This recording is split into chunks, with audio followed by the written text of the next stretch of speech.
Well, the other big test for markets this week coming up here is CPI, that inflation print. For investors who monitor macro conditions, a lot of the focus has shifted from inflation over to the labor market. So how much can we expect the data this week to move markets and yields? Joining us now to discuss, we've got Veronica Willis. She is the global investment strategist over at Wells Fargo.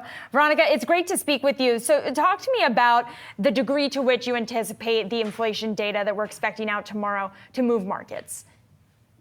Yeah, I think it has that potential to be a pretty big market mover, especially if we see inflation even just a little bit hotter than what we're expecting. I think, you hit it right. The market has shifted very quickly to that focus on the labor market, seeming to have declared that we've got, the Fed has beaten inflation, and I think that might be spoken a little bit too early. The Fed has been very careful to maintain that they've got that dual mandate, and they're still focused on inflation as well as the labor market.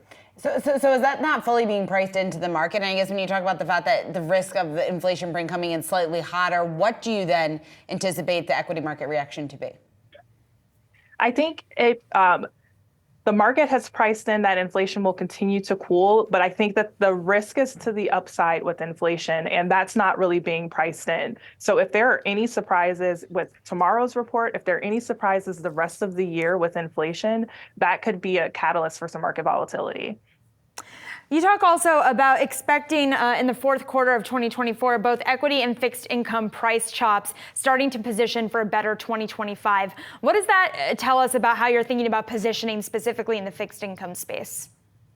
Yeah, specifically in fixed income, we wanted to move away from both the short and the long-term sides of the curve and focus in on intermediate. With the Fed having started cutting interest rates, you've got that reinvestment risk in short term.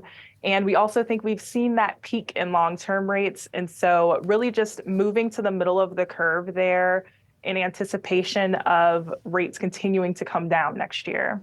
What are your expectations for where the S&P is going to be by year end? And when you talk about that balanced approach here that you seem to have heading into the end of the year and into next year, how does equities fit into that? And I guess more specifically, where are you finding those opportunities?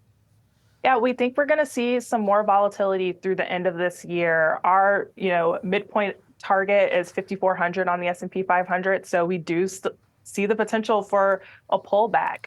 But we're really focused on positioning our clients thinking through 2025. So yes, there's going to be some volatility through the end of the year, but that could present an opportunity to do some rebalancing, get your portfolio positioned in the right way to be ready for that growth that we're expecting in 2025.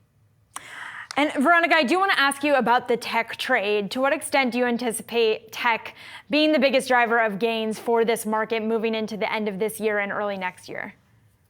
Well, I think we've already seen the market broadening a little bit. Tech is not that major driver, at least in recent months, that we've seen over the past couple of years. And I think we can see that, continuing to hold.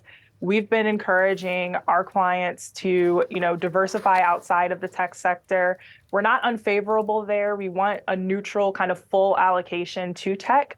But we do like some of the other sectors that have a little bit more of attractive valuation. So maybe taking some gains that you've gotten in tech and rebalancing a little bit into, communication services, industrials, materials, financials, energy. So those are some of the sectors we like a little bit more right now. All right, Veronica Willis, really appreciate you joining us. Veronica is over at Wells Fargo Investment Institute as their global investment strategist.